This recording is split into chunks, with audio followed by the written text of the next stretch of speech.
안녕하세요. 구청장 김선갑입니다. 2021학년도 대입 정시 지원 전략 설명회를 찾아주신 여러분 반갑습니다.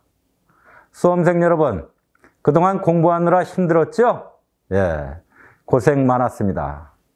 수능이 끝났지만은 더 큰 문턱이 남아있죠. 그래서 수험생과 학부모님들을 위해 오늘 설명회를 준비했습니다. 오늘 강사님은 여러분 잘 아시겠지만은 국내 최고 입시 전문가 이만기 UA 중앙교육 소장님을 모셨습니다. 12월 28일과 29일에는 학교로 찾아가서 여러분들을 상대로 1:1 컨설팅을 진행할 예정입니다. 오늘 설명회와 컨설팅이 여러분들의 전략 수립에 많은 도움이 될 겁니다. 아울러서 대입을 준비하시는 모든 분들에게 좋은 결과가 있기를 응원하겠습니다. 파이팅! 여러분 반갑습니다. 저는 UA평가연구소의 이만기 소장입니다. 오늘은 2020년 12월 12일이고요. 지금 시각은 2시를 막 넘겼습니다. 여기는 광진구청에 있는 광진정보도서관이고요. 빈 강의실에서 혼자 여러분에게 강의를 하려고 준비하고 있습니다. 오늘은 저희가 이제 2020학년도 정시 모집 얘기를 해보겠는데요. 사실은 설명하는 시간이기보다 여러분 같이 공부하는 시간입니다. 그래서 여러분 펜 준비하시고 오른쪽에다가 A4용지 펴놓으시고 제가 하는 얘기를 메모해 가면서 같이 들으시기를 당부드립니다. 그리고 가능하면 어머님, 아버님만 보시지 말고요. 우리 수험생 여러분들이 직접 봤으면 좋겠습니다. 왜냐하면 그동안 제가 갈고 닦았던 여러 노하우를 오늘 한번 펼쳐 보일 테니까요. 한번 들어보시고 힌트를 얻어서 좋은 대학 가는데 밑거름으로 삼으시기 바랍니다. 지금 밖에는 코로나가 창궐하고 있습니다. 그래서 아까 아침에 뉴스를 보니까 오늘 950명을 돌파했고요. 내일은 뭐 1000명 넘어가겠죠. 그런데 여러분 아시겠지만 확진이 되면, 코로나에 확진이 되면 대학별고사에 볼 수 없습니다. 그래서 대학을 수시에 떨어진다는 얘기이기 때문에 여러분 무엇보다도 고3 여러분, 졸업생 여러분들은 어디 가지 마시고 집에 앉아서 요강 공부하시고 강의 들으시고 하면서 대면 접촉을 줄이시는 것이 제일 좋다라고 생각이 됩니다. 자, 그 정도 말씀드리겠고요. 이제 우리 같이 한번 화면 보시면서 차근차근 공부를 한번 해보도록 하겠습니다. 지금 이제 저뿐만이 아니고요. 이 강의실에는 약 5-6명의 스태프들이 여러분을 위해서 최선을 다하고 있고 또 광진구청 주무관님 비롯해 여러분들이 여러분에게 좋은 시간 마련했기 때문에 한 글자로 놓치지 마시고 잘 들어주시기를 부탁을 드리겠습니다. 자, 그러면 강의 시작합니다. 제 양력 여러분 보고 계십니다. 보시면 그냥 뭐 이렇게 살아왔다 생각하시면 되죠. 그죠? 언택트 설명이니까요. 그래서 쭉 보시면 좋을 것 같고요. 그 다음에 이제 오늘 제가 할 얘기의 요지입니다. 출제 경향을 분석하고 수능을 분석해 봅니다. 그리고 정시 요강에 따른 정시 지원 전략을 세워보고 우리가 꼭 알아야 할 이슈를 한번 정리해 봅니다. 그런가 하면 필수 체크리스트. 사실 지금은 가채점 시기입니다. 성적표가 나온 게 아니기 때문에 아직 정답도 확정이 안 됐죠. 14일 날 확정되게 되는데요. 아시겠지만 뭐 지금 물리2 18번, 국어 영역 37번이 지금 오답 시비가 벌어져 있습니다. 그래서 근데 그게 둘 다 3점짜리이기 때문에 둘 다 맞게 되면 전체가 다 맞으면 어쩌면 등급 커트라인에 영향을 줄 수도 있고요. 또 영향을 안 줄 수도 있지만 어쨌든 간에 지금 두 문제가 정답이 확정이 되지 않았다.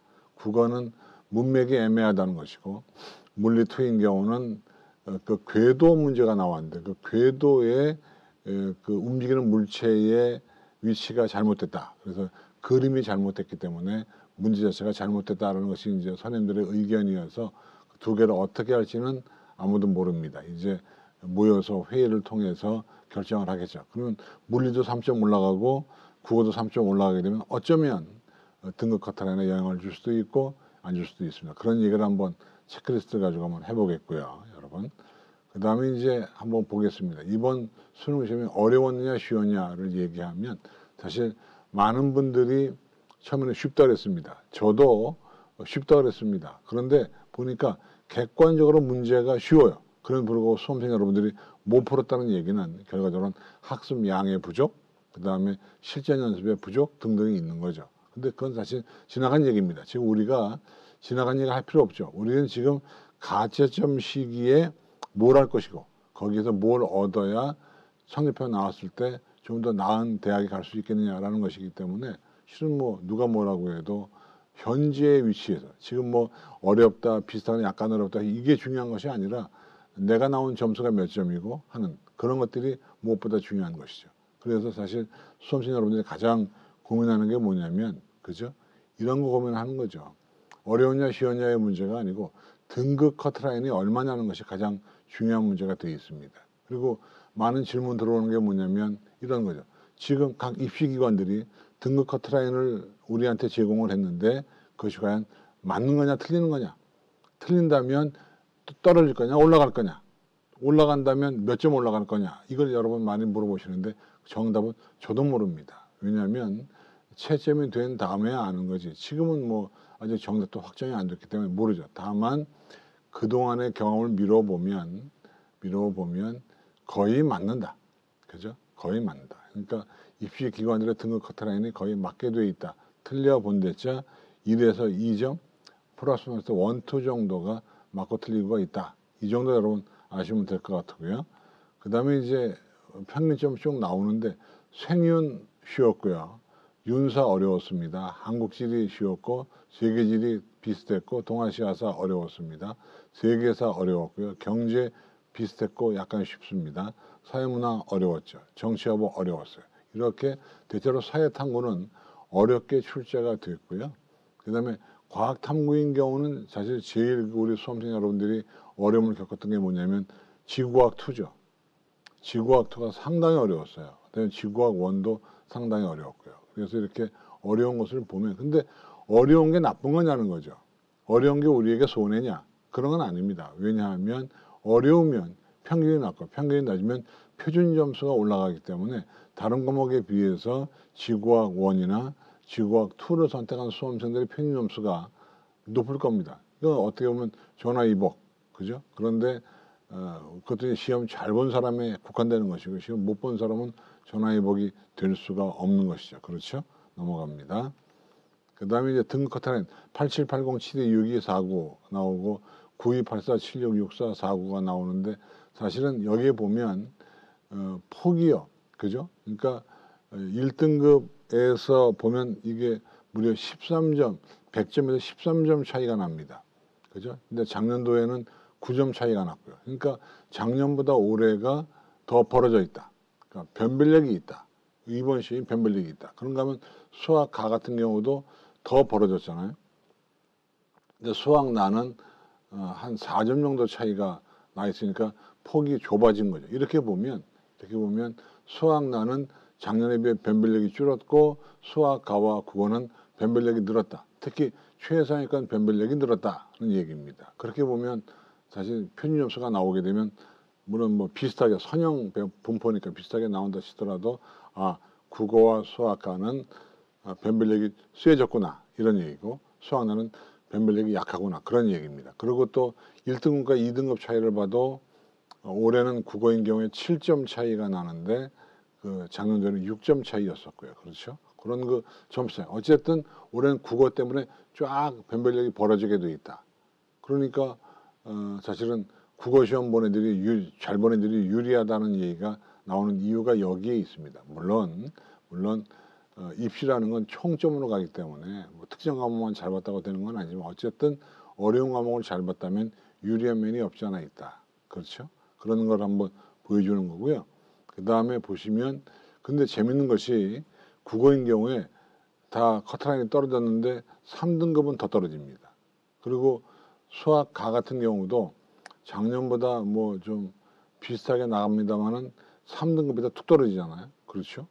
수학 나는 3등급에서 오히려 올라가는 일이 벌어지게 됩니다. 그러니까 그렇게 보면 수학 나는 쉽게 출제가 됐다 알 수 있겠고요. 그 다음에 사탐과 탐인 경우는요. 사실은 이 커트라인이 잘 안 맞아요. 그러니까 뭐 니네가 채점을 놓고 왜 안 맞는데 사실 평가원이 채점을 해도 잘 안 맞습니다. 왜냐하면 탐구는 인원수가 적잖아요. 적다 보니까 변동성이 많아서 잘 안 맞습니다. 그러니까 지금 여기 1등급 48, 48, 50, 50, 50 쭉 나오지만 이건 안 맞을 수도 있겠다 이 생각을 가지고 그래서 여러분 오늘도 논술고사 보는 사람 있죠? 내일도 봤죠? 다음 주에도 있습니다. 여러분 커트라인에서 1, 2점 정도가 왔다 갔다 하면 바로 시험 보러 가는 게 좋겠다. 저는요 수시 납치란 말을 별로 안 좋아합니다. 왜냐하면 납치는 자의에 의하지 않고 남한테 끌려가는 게 납치 아니에요. 그렇죠? 근데 수시 모집은 여러분이 원서를 넣었잖아요. 여러분이 원서를 넣었단 말이에요. 그러니까 본인이 넣고 본인이 가는데 뭐가 납치냐고. 그리고 여러분 아시겠지만 이게 수시에 가는 대학이고 이게 정시에 가는 대학이면 대부분 수시에 가는 대학이 정시 가는 대학보다 더 높아요. 그렇기 때문에 저는 납치는 온당하지 않아요. 납치라는 용어는 극히 일부에게만 해당되는 용어고요. 대부분은 그냥 가는 거죠. 그래서 여러분 이 등급 커트라인에 1점 정도 많이 났으면 무조건 시험 보러 가세요. 그래야만이 여러분에게 좋은 결과가 옵니다. 뭐 과학도 마찬가지고요. 그러니까 1점 차이가 나면 무조건 시험을 보러 가서 시험을 잘 보고 붙으시면 됩니다. 그런데 문제는요, 우리 수험생이 이런 오해를 하는 거예요. 어떤 오해를 하냐면 논술고사 보러 가면 무조건 붙는 줄 알아요. 그런 건 아니거든요. 특히 올해 같은 경우는요, 논술을 잘 봤어도 수능 최저가 간당간당하기 때문에 수능 최저가 안 되면 떨어집니다. 그래서 올해 같은 경우는 수능 최저가 좀 된다고 치면 논술을 못 써도 붙는 경우가 꽤 나올 거예요. 그러니까 여러분 논술 준비가 안 됐어도 시험 원서를 냈다면 시험 보러 가세요. 특히 올해 같은 경우에요. 여러분 아시겠지만 학령 인구가 줄었잖아요. 그죠? 작년보다 5만 5천 명이 줄었어요. 그러면 이게 어쩌면 등급 커트라인에 영향을 줄 수도 있습니다. 물론 안 줄 수도 있지만 더군다나 올해부터 어떤 일이 벌어지냐면 그 블라인드 수시 모집에서 블라인드 처리가 되면서 강남에 있는 일반기 고등학교들이 좀 피해를 보거든요. 그렇죠? 그러니까 교육 과정에 특별한 게 없으면 피해 보게 되어 있습니다. 그래서 사실은 정시 자원들이 막 왔다 갔다 하기 때문에 올해 수시 모집에 꼭 붙지 않으면 정시는 상당히 혼돈스러운 상황이 올 수 있어요. 여러분 그러니까 웬만하면 논술고사 보러 가시기를 제가 당부를 드린다. 몇 번째 당부를 드려요. 여러분 넘어갑니다. 그 다음에 정시 요강. 사실 우리가 지금 원점수를 보고 있잖아요. 원점수를 보고 있는데 원점수를 그대로 입시에 반영하는 대학교는 한 군데도 없어요. 그래서 원점수를 가공을 하죠. 뭘로? 표준점수로 가공하고 원점수를 100분위로 가공하고 그걸 가지고 다시 또 변환 표준점수로 가공하고 거기에다가 가중치나 가산점을 또 더하고 그걸 다시 반영 비율로 곱하기 때문에 사실은 점수가 상당히 어려워집니다. 그래서 일단 기본적으로 하나씩 보면 원점수부터 일단 체크해서 보시고요. 그 다음에 이제 표준점수나 100분위는 우리가 수능시험 성적표가 나와야 되는 거니까 지금은 모르잖아요. 그렇죠? 그러면 우리가 입시 요강을 보면서 한번 하나씩 보면 이런 겁니다. 지금 화면으로 돌아가 보면 전략 대학별 수능 반영 비율 유불리 분석 그랬는데 이게 대학마다 우선 가장 대표적인 대학 스카이 좀 볼까요? 스카이를 보시면 고려대, 서울대, 연세대학이 있는데 인문, 가정교육, 간호, 컴퓨터, 자유전공 반영 비율이 세 대학이 서로 다르잖아요. 그렇죠? 세 대학이 달라요. 보시면 여기에 연세대학은 가나형이 33.3이고요. 서울대학은 가나형이 40이에요. 고려대학은 35.7입니다. 그런데 영어를 보시면 두 대학은 감점 처리하고요.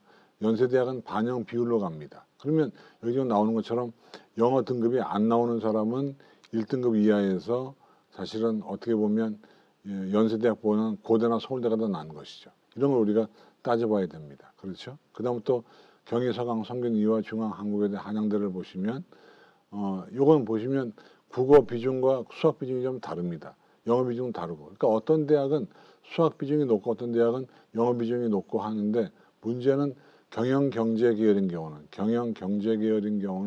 사실 어떤 문제가 있냐면 문과도 수학 비중이 높습니다. 문과도 수학 비중이 높아요. 그래서 문과라고 수학 비중이 낮은 게 아니고 그렇죠? 중앙대 같은 경우는 국어 40에 수학 가능이 40이에요. 사탐 과탐이 20이고 또 외대인 경우도 보면은 수학 비중이 높잖아요. 한양대학은 인문계열은 수학 비중이 30인데 상경계열은 40입니다. 이렇게 보시면 문과도 상경계열은 상당히 수학 비중이 높다는 점 여러분 아시겠고요. 또 하나 경희대학은 사탐하고 제2외국어로 서로 바꿔주잖아요. 그죠? 근데 어떤 대학은 안 바꿔줍니다. 요런 것들이 상당히 미묘한 거예요. 그래서 해마다 보면 사탐이나 과탐을 제2외국어로 교체하는 대학 가운데 약 20%가 사탐 성적을 쓰지 않고 제2외국어 성적을 가져와서 가는 그런 사람이 있잖아요. 그렇기 때문에 이 제2외국어 대체도 무시할 수가 없습니다. 그런가 하면 한양대학은 과탐2에다 3%? 근데 가산점은요 3%보다는 5나 10% 정도가 돼야지 의미가 있고 3%는 크게 의미가 없지만 그래도 총점으로 가는 거니까 의미가 있다고 볼 수 있는 것이죠. 그 다음에 건동인홍이 나와 있는데 여기도 가만히 보시면은요 동국대학 같은 경우도 인문계와 자연계와 국어와 수학 비중이 서로 이렇게 엇갈리게 되어 있고요. 그죠? 그 다음에 홍익대학 같은 경우는 자연계열은 국어 비중이 낮고 수학 비중이 높잖아요. 그리고 홍대 같은 경우는 과탐의 비중이 30%예요. 높아요. 그런데 이런 걸 우리가 볼 때 자기가 대학을 정할 때 이것도 중요하거든요. 내가 예를 들면 탐구를 잘 봤으면 탐구를 많이 반영하는 대학. 그런 걸 우리가 결정을 해서 몇 개 리스트 대학을 만들어 줘야 됩니다. 그렇죠? 그 다음에 또 하나 광운대, 국민대, 특히 국민대학 같은 경우는 수학과에다 10%의 가산점을 주는가 하면 100분입니다. 100분위 대학이 있고 표점 반영 대학이 있습니다. 우리가 표점으로 반영할 때와 100분위에 반영할 때 변별력이 거의 차이는 없지만 그래도 표준 점수를 반영하는 대학이 변별력이 조금 더 높습니다. 국민대학은 100분위 반영이고요. 그 다음에 영어가 20%씩 반영 비율을 주고 곱하기 하기 때문에 이런 데는 영어 비중이 큰 거예요. 그래서 3등급부터는 불리함이 있습니다. 이런 걸 우리가 일일이 따져봐야 되는데 만약에 따지기 힘들면 어떤 일이 벌어지냐면 여러분들이 남한테 뒤처지는 거예요. 그래서 저는 이렇게 생각합니다. 어떻게 생각하냐면 우리가 인생에서 중요한 대학이라는 관문 앞에 서 있습니다. 그런데 요즘에 입시 기관들이 우리나라 사교육은 중요한 게 뭔지 아십니까? 돈을 낸 만큼 보답을 하는 게 사교육입니다. 그렇게 보면 입시기관들에 가서 약간의 돈을 지불하면 자기 성적을 분석해 주는 서비스가 있습니다. 이게 지금 인공지능 서비스들이 있는데 거기에 집어넣어 보면 내가 어떤 게 강하고 어떤 게 약한지가 한눈에 나옵니다. 너는 수구경이 강하니까 수구경으로 가라. 너는 영수탐, 너는 뭐 이런 식으로 왔다 갔다 합니다. 그런 걸 한번 우리가 이용해 보시는 것도 괜찮습니다. 그런데 여기서 중요한 점이 이용할 때 저는요 한 군데 것만 이용하는 건 현실적이지 않아요. 예를 들면 유예면 유예, 진학이면 진학 이렇게 이용하는 것은 바람직하지 않아요. 왜냐하면 그 기관이 틀렸으면 내가 틀릴 수밖에 없어요. 그런데 적어도 두세 개는 가지고 있어야 두세 개는 이용을 해봐야 도움이 되는 것이 두 개만 이용하면요 이럴 수 있어요. 유예는 된다고 그러는데 진학은 안 된다고 그래요. 또는 진학은 된다고 그러는데 유예는 된다고 그래요. 그러면 여러분 엄청나게 헷갈립니다. 그렇기 때문에 가능하면 홀수 아니면은 두 개 이용해서 분석해보고 담임선생님한테 최종 판단을 구하든가 해서 이용하는 겁니다. 그게 좋은 것이지 혼자 꽁꽁 된다고 나오는 건 별로 아니다라고 생각이 되고요. 자, 지금 화면으로 다시 돌아갑니다. 군별 모집 정원입니다. 가나다군이 있는데 아시겠지만 다군은 인원수가 적고요. 가나군은 인원수가 많습니다. 근데 우리가 소신 지원하거나 적정지원 뭔가 목표로 하는 대학은 가군과 나군에 있는 게 좋습니다. 다군은 워낙 조금 뽑기 때문에 정신없습니다. 또 다군은 휴학도 많이 들고 그래서 합격선을 짐작하기가 쉽지가 않아요. 그렇게 보면은 가군과 나군에서 뭔가가 필요하다. 그런 얘기를 지금 보여주세요. 의예과, 치예과, 한의예과도 가나군이 상당히 많습니다. 그 다음에 또 서울수리와 상위 8개 대학을 봐도 가나군이 많아요. 다군이 적어요. 그러니까 우리가 원할 때 중상위권 대학인 경우는 다군이 별로 없고요. 그 다음에 가나군이 많아요. 그 다음에 이제 지역대학으로 내려가거나 중하위권 대학으로 가면은 이제 다군도 많아지지만 일단 주요 대학은 가나군이 많다. 그런 얘기고요. 그 다음에 서울시의 중위권 대학 10개, 뭐 숭실대 이런 곳이죠. 이런 것도 이제 점점 균등해 옵니다. 그러니까 가나군이 많긴 많은데 점점 균등해 온다는 거고 경기 인천 소재 대학들도 가나군이 많긴 많지만 점점 균등화되고 있다. 그러니까 최상위권 대학으로 올라갈수록 간학원이 많고 중위권 대학으로 내려오면 간하다원이 골고루 편제가 되어 있다는 점 여러분 아셨으면 좋겠습니다. 그 다음에 어쨌든 전체 인원수는 간학원이 많아요. 그렇죠? 서울 지역도 간학원이 많고 여러분 지금 눈으로 확인하고 계시죠? 그 다음에 요 데이터가 굉장히 중요한 데이터입니다. 우리가요 입시를 칠 때 제일 좋은 건 뭐냐면 추가에 붙는 거거든요. 추가에.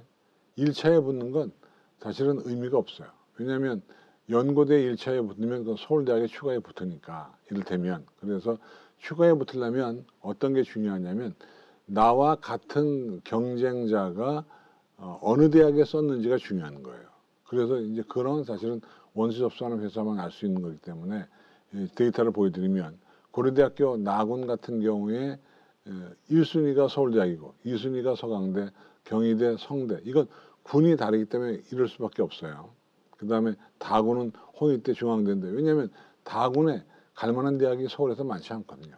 이런 것들이 근데 여러분 가만히 표를 보시면 거의 3년, 4년간 변함이 없어요. 여러분. 그러니까 이런 걸 참 보셔야 됩니다. 그 다음에 두 번째 나오는 대학은 서울대학인데요. 서울대학도 고연경한성이 거의 변함이 없잖아요.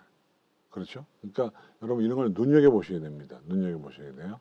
그 다음에 연세대학은 서석영, 성한 그래서 거의 변함이 없습니다. 왜냐하면 군이 그럴 수밖에 연세대학은 나군에 있고 갈 만한 대학이 서울대나 서강대나 경희대학 이 정도밖에 없습니다. 성대가. 그러니까 늘 변함없이 이렇게 복수 지원할 수밖에 없다. 그런 얘기고요. 다군은 여자군단나 갈 수 없는데 거기 보면 다군의 제주대학교나 계명대학은 이건 의대 때문에 그런 겁니다. 의대 때문에 여러분. 또 보겠습니다. 그 다음에 경희대학 같은 경우는 1순위가 외대입니다. 옛날에는 고려대학이었다가 외대가 1순위로. 이것은 사실은 경희대학 성적이 내려갈 수도 있고 외대 성적이 올라올 수도 있습니다. 그 다음에 3순위는 건국대. 그러니까 경희대 정도 레벨은 많이 변화가 있습니다. 그렇죠? 이런 변화를 우리가 눈여겨보셔야 됩니다. 그 다음 또 보겠습니다. 서강대학입니다. 서강대학은 고려대, 연세대, 경희대, 성대 이건 거의 차이가 없는데 서울시립대학교가 있다가 시립대학교가 조금 위치가 왔다 갔다 하죠. 그죠? 이런 것들. 그 다음에 성대는 비슷하고요. 그 다음에 성관대학교에 보시면 고연, 한경중 이건 거의 4년간 변함이 없는 그렇죠? 그 다음에 다군의 중앙대, 홍익대 몇 번 얘기하지만 다군에 갈 만한 대학이 많지 않았었는데 올해 한국외국어대학교의 중심 경영학과가 다군으로 갔어요. 그래서 올해는 이제 요게 좀 양성이 좀 변하긴 하겠지만 과거는 이렇게 전개가 되어 있다는 것이고요. 그 다음에 또 보시면 이화여대입니다. 이화여대는 보니까 뭐 거의 이화여대도 차이가 없죠. 그죠? 차이가 없는데 이화여대는 통합 선발입니다. 인문계와 자연계를 과를 묶어서 통합으로 선발하기 때문에 커트라인이 늘어지게 돼 있죠. 그러니까 이화여대 같은 경우는 사실은 배치표에 나오는 점수보다 약간 모자라도 지원하면 붙을 수 있습니다. 이게 꼬리가 늘어진다. 꼬리가. 그러니까 200명, 150명 이상 뽑기 때문에 꼬리가 길게 쫙 늘어져요. 그래서 커트라인이 요동을 칠 수도 있습니다. 넘어갑니다. 그다음에 건국대학입니다. 건국대학도 거의 비슷한 양상을 띠군요. 동국경희, 서울시립, 국민숭실 왔다 갔다 합니다. 홍익숭실 아주 가천. 이제 가천대학까지 다군에서 내려오게 되는 그런 양상을 보이고 있고요.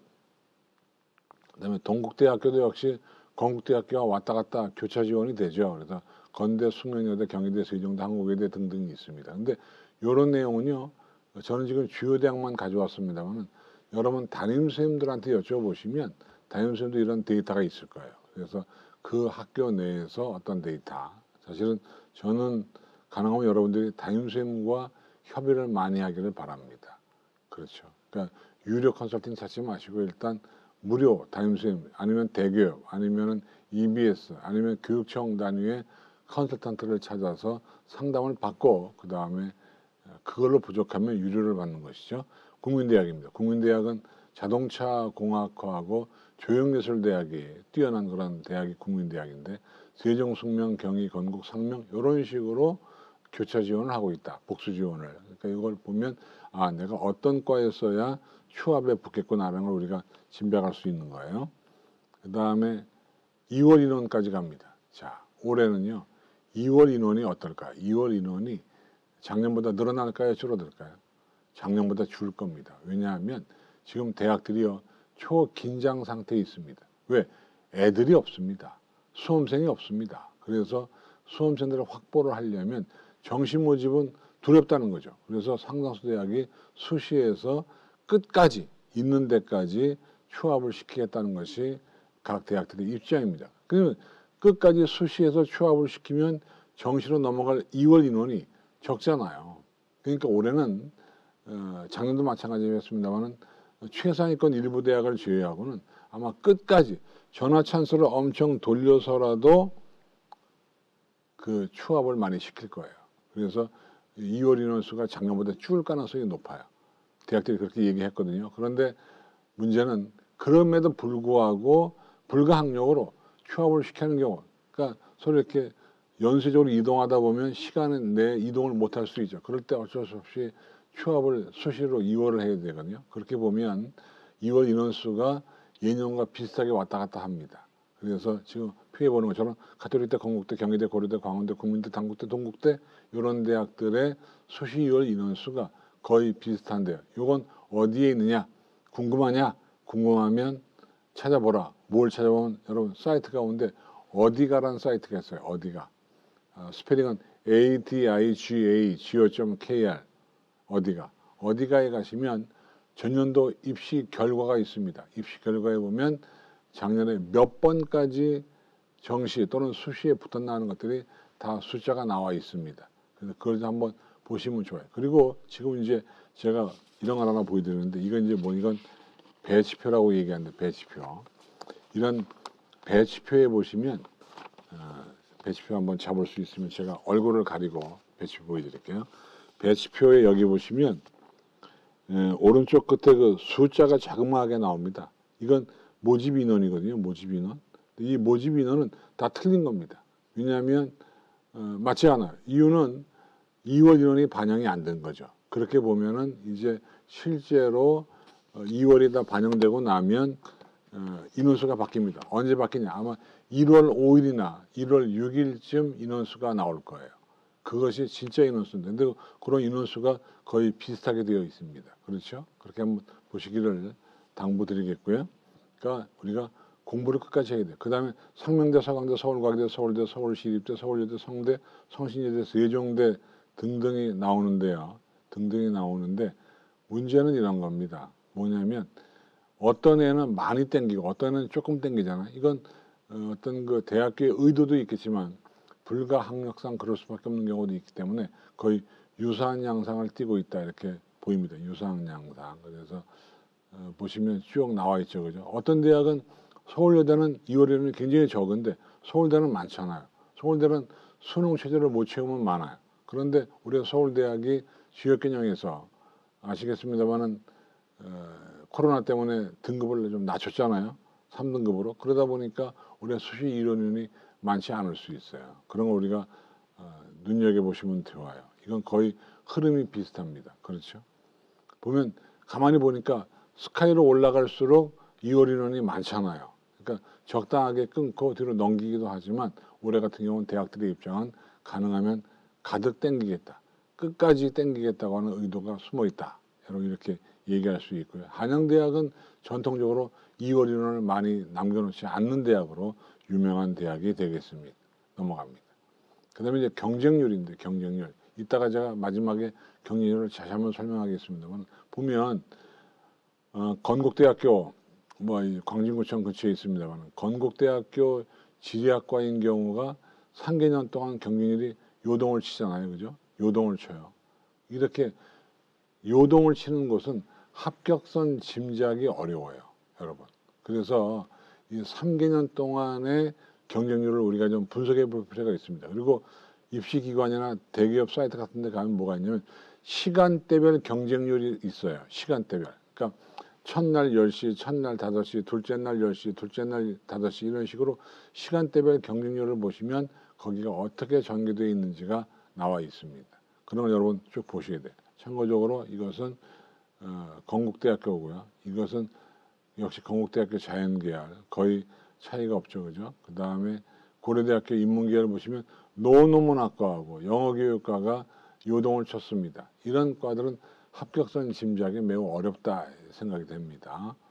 그 다음에 고려대 자연계열은 수학교육과가 또 요동을 쳤네요. 이럴 경우에는 왔다 갔다 합니다. 근데 여러분 여기서 이따가 한 번 더 설명을 또 할 건데 경쟁률이 높으면 점수가 올라가는 게 관행입니다만 꼭 그렇게 되는 건 아닙니다. 경쟁률이 높아도 점수가 낮을 수도 있습니다, 여러분. 이건 꼭 그렇게 일치하는 건 아니고요. 성대 왔다 갔다 합니다. 그렇죠? 그 다음에 자연계열이고요. 보면 대체로 자연계열 쪽이 안정된 흐름을 쭉 보이잖아요. 자연계열 쪽이. 그 좋습니다. 그 다음에 국민대학교 인문계열 쪽이 나와 있고요. 그 다음에 이것은 국민대학교 자연계열 쪽. 지금 우리가 빨리 진행되고 있기 때문에 어떤 분은 저보다 빨리 얘기하라고 그러는데 최대한 빨리 하는 거예요. 요 만약 화면을 못 보시면 나중에 스트리밍 서비스 끝나고 전개될 때 다시 한번 클릭해서 보시기를 당부를 드리겠고요. 가톨릭대 인문계열 비슷하게 왔다 갔다 합니다. 그죠? 이렇게 해서 자연계열까지 쭉 봤습니다. 보면 이런 내용들을 보면 경쟁률 몇 년 동안 3년 동안을 보셔야 돼요.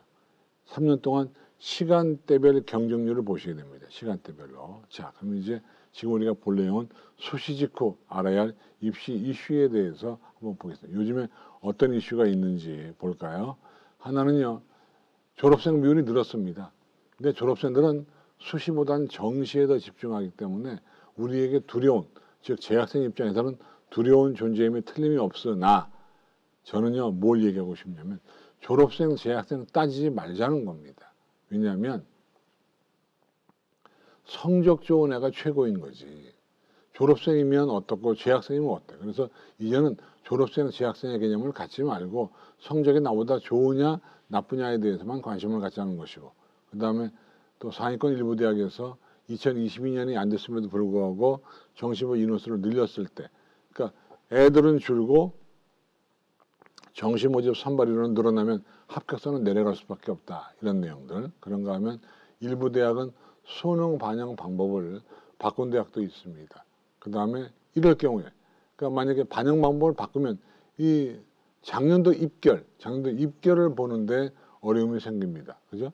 수능 반영 방법을 바꾸면 작년도 입결을 보는데 어려움이 생겨요. 그 다음에 올해 난이도 넘어가고, 그 다음에 또 하나 애들 숫자가 줄면 등급별 인원수가 줄게 되어 있습니다. 물론 100% 주는 건 아닙니다. 왜냐하면 문제가 쉽다거나 그래서 동점자가 쫙 늘어나게 되면 오히려 작년보다 늘 수 있죠. 이를테면 2019학년도 어떤 경우는 어떤 과목은 2등급 숫자가 2020년이 더 많아지는 그런 경우도 있습니다. 제가 좀 검토해 보니까. 그래서 그런 걸 보시면 일반적으로 학년 인구가 줄면 등급 인원수가 줄어야 되지만 오히려 늘 수도 있다. 그런 내용들. 그 다음에 지금 우리가 언택트 설명회 하고 있잖아요. 그런데 설명회가 많지 않다 보니까 어떤 일이 벌어지냐면 정보의 편중 문제가 생겼다. 그런 내용도 있고. 그 다음에 또 하나 치열한 중위권 경쟁 얘기가 나오는데 건국 이래로 단 한 번도 중위권 경쟁이 치열하지 않은 적이 없었다. 중위권 이런 모양이기 때문에 중위권이 당연히 많을 수밖에 없잖아요. 중위권은 치열할 수밖에 없어요. 그래서 다시 한번 강조하고, 그다음에 이제 올해 블라인드 처리합니다. 그래서 블라인드 처리 해놓고 보니까 어떤 일이 벌어지냐면 전통적인 명문 고등학교들 가운데 교육과정이 특이하지 않은 고등학교는 손해를 봤고요. 외고나 전국장 자사고나 이런데 교육과정이 특별한 학교들은 티가 나서 수시에도 선전을 했어요. 그러다 보니까 강남, 중계동, 분동, 분당, 평촌 이런데 우리나라 교육 특구에 있는 교육과정이 유별나지 않은 일반계 고등학교 애들이 수시에서 특히 학생부 종합전형에서 물먹은 애들이 많아요. 그런 친구들이 정시 모집으로 몰려올 수 있어요. 그래서 이분들이 이제 새로운 강자일 수 있는 그런 양상이 있다는 점 말씀드리겠고요. 자, 그 다음에 이제 지금부터는 우리가 앞에서 한 얘기를 보완 설명해 가겠습니다. 체크리스트. 요거는 지금은 가채점 시기입니다. 요 가채점 시기에 철저하게 여러분들이 체크를 해줘야 되는 거예요. 철저하게. 자, 지금 저희가 이제 강의가 진행되고 있는데요. 가능하면 우리 어머님들이나 수험생 여러분들이 이 채팅창에다가 질문을 올려주시면 제가 질문을 쭉 서베이를 해서 이따가 막판에 답변을 드리겠습니다. 그런데 주의할 점은 나 몇 점인데 어디 가요? 이런 거는 너무나 디테일하고 예민하기 때문에 저한테 묻지 마십시오. 왜냐하면 그럼 꼼꼼하게 따져야 되는데 이렇게 짧은 시간에 탁 보고 답변 드리기가 쉽지가 않아요. 그런 질문은 빼고 나머지 질문은 하셔도 됩니다. 채팅창에 올려주시면 저희 스태프들이 결정을 해서 보고 여러분에게 답변을 드리겠습니다. 그 다음에 또 체크리스트 다시 이어갑니다. 자, 보면 수능 직후입니다. 수능 직후에 해야 할 일이 있고요. 직후에 하지 말아야 될 일이 있습니다. 해야 할 일은 가치점 정확하게, 그러니까 왔다 갔다 하는 건 전부 다 틀리게 야박하게 했겠죠, 그죠? 그 다음에 최저기준 충족 여부 따져가지고 대학별고사에 응시하는 거, 그런가 하면 수능 직후 성적 발표가 되면 성적표가 나오면 아마 언제나 22일쯤 나오거든요. 성적표는 23일 날 나오지만 언론기관에 뿌려지는 건 22일에 22일 날 정도에 보면 입시기관들이 원점수 대비 커트라인을 다 소개할 겁니다. 데이터를 잡아서. 그렇게 하면 그에 따라서 이제 성적 유불리를 따져야 되는데 유불리를 따질 때 제일 좋은 건 제가 뭐라 그랬습니까? 가능하면 여러분이 한번 환산 점수를 계산해 봐야죠. 계산해 봐야 되는데 계산해 보는 것보다 더 중요한 것은 그걸 가지고 내가 그 입시기관 사이트를 돌아다니세요. 그러니까 지금부터 못했다면 오늘서부터는요. 여러분 시간 남을 때 코로나 때문에 어디에 나가지도 못하고 카페도 못 가고 식당도 못 가니까 집에 앉아가지고 공부하는 겁니다. 무슨 공부? 아침부터 저녁까지 눈 떠서 눈 감을 때까지 공부하는 거죠. UA, 진학, 메가스터디, 이투스, 디지털 대성, 스카이 에듀, 종로 이런데 사이트에 돌아다니면서 뭐 정보 좋은 거 올라온 거 있나? 대기업 어디가 EBS 이런 데 가서 강남인강 이런 데 가서 뭐 좋은 게 없나? 라고 찾는 겁니다. 거기에 돌아다니다 보면 뭐가 있냐면 자기의 석차나 이런 게 있습니다. 동점, 총점 대비 동점대 점수 같은 게 나와. 이런 걸 보면 내가 어떤 영역에서 강하거나 약하거나가 나오거든요. 여러분 그걸 가지고 따져보면 좋을 것 같고요. 그 다음에 이제 성적 발표가 되고 원서 접수를 할 때가 오면 이제 그런 것에 따라서 쓰는데 가나다군이잖아요. 그럼 여러분 지금쯤 대학을 한 3개씩 골라놨겠죠. 가군 3개, 나군 3개, 다군 3개 골라가지고 여러 가지를 고려해서 원서를 집어넣으면 되겠다. 근데 그런 타임 스케줄 자체가 나오는 것이 지금 이제 12월 12일이니까 대학 성적 통지가 23일 날 있고 수시가 26일까지 전개가 되고 30일까지 수시가 등록되고 난 다음에 1월 4일 날 이제 수시 추합이 거의 끝나죠. 그죠? 끝납니다. 그리고 나서 1월 5일부터 등록 마감되고 1월 7일부터 접수하는데 여기서 중요한 점, 접수할 때 첫날 접수하는 게 좋을까 말까? 그럴 필요 없습니다. 꼭 첫날 접수할 필요 없지만 어쨌든 그래도 마지막 날은 조금 위험한 면이 있습니다. 왜냐하면 아무리 저희 UA 어플라이 원서 접수하는 사이트인데 그 사이트가 서버가 튼튼하다고 하더라도 이게 와장창 몰려버리면 빵꾸 날 수 있거든요. 지금 우리나라에서 UA 어플라이, 진학 어플라이 2개가 있는데 사실은 한 군데가 터지면 딴 것도 터지게 돼 있기 때문에 마지막 날하는 건 바람직하지 않아요. 미리미리 하는데 그것도 꼭 첫날 할 필요도 없습니다. 소신 지원 뭐 할 수 없습니다. 어쨌든 그 다음에 정시학제 2월 7일 날 발표를 하게 되고요. 그렇죠? 그런가 하면 쭉 전개가 되고 정시가 다 끝나게 되면 추가 모집도 있습니다. 그러니까 수시에 다 떨어지고 정시에 떨어져도 기회가 있어요. 작년 같은 경우도 한 160개 대학에서 9,000명 정도를 추가 모집을 했어요. 그렇기 때문에 추가 모집도 기회도 굉장히 좋은 게 많아요. 용기를 내세요. 그 다음에 넘어갑니다. 그래서 하나씩 이제 테마를 자꾸 부연 설명을 드릴게요. 정확한 가치점부터가 중요합니다. 가치점. 가치점은 뭐라느냐? 이런 걸 해줘야죠. 내가 몇 등이냐 이거죠. 우리가 입시라고 하는 건 등수로 가는 거예요. 그러니까 내가 몇 등급이냐가 중요한 것이 아니라 내가 전체에서 몇 등이냐. 왜냐하면 이게 상위 누적이라는 게 있습니다. 상위 누적. 상위 누적 분포에서 내가 어떤 위치에 처해 있느냐가 중요하다니까. 그러니까 수험생 숫자가 48만 명이든 수험생이 42만 명이든 내 등수는 변함이 없죠. 그러니까 인하대학에 만약에 3,000등이 갔으면 올해도 3,000등이 가는 거예요. 그렇기 때문에 여러분의 등수, 여러분의 석차를 아는 게 무엇보다 중요하다고. 근데 그걸 혼자는 알 수 없죠. 입시기간에 도움받거나 담임선생님에게 도움을 받아가지고 내가 몇 등이다. 대략 짐작이 가능한 거예요. 그 다음에 영역별 위치, 내가 국어에서 몇 등, 수학에서 몇 등, 영어에서 몇 등, 과목별로. 그 다음에 반영 영역 조합, 내가 국영탐인지, 국수탐인지, 수영탐인지, 아니면 수탐인지, 이걸 여러분 보시는데 여기서 중요한 점, 3과목을 반영하는 대학과 4과목을 반영하는 대학은 보는 관점이 달라요. 왜? 3과목이 반영하는 대학은 이 배치표에 나오는 점수보다 더 높게 형성이 되고요. 그렇죠? 여기 보시면 이게 이제 그냥 편의상 저희 회사 거를 가져왔는데 보시면 한번 잠깐 볼까요? 그 어느 회사 배치표나 마찬가지인데요. 여기 보시면 이렇게 되어 있습니다. 제가 한번 잘 접어서 보여드릴게요. 여기 보시면 요 어느 배치표나 위에 보시면 국수탐 중에 택 2개, 국수 중에 택 하나. 그래서 이렇게 몇 과목을 고르게 돼 있나가 나옵니다. 근데 여기 보면 점수가 나오는데 이 점수보다도 약간 높을 가능성이 있습니다. 그러니까 반영 과목 수가 적을수록 점수가 올라간다는 얘기입니다. 그러니까 4과목을 반영하는 대학보다 3과목을 반영하는 대학이 점수가 더 올라가는 거예요. 여러분, 그 점을 명심하셔야 돼요. 그 점을. 그래서 보면 그런 반영 영역을 조합을 찾아주면 좋고요. 그 다음에 가산점 가중치. 가산점 가중치는 요강에 나오죠. 우리 대학은 수학에다 가중치를 둬. 그죠? 만약에 똑같이 25, 25, 25, 25를 반영해야 되는데 수학에다가 40을 반영하면 그 대학은 수학에다가 가중치를 둔 거예요. 거기에다가 수학 가형 선택자는 또 10%를 더해. 이건 가산점이에요.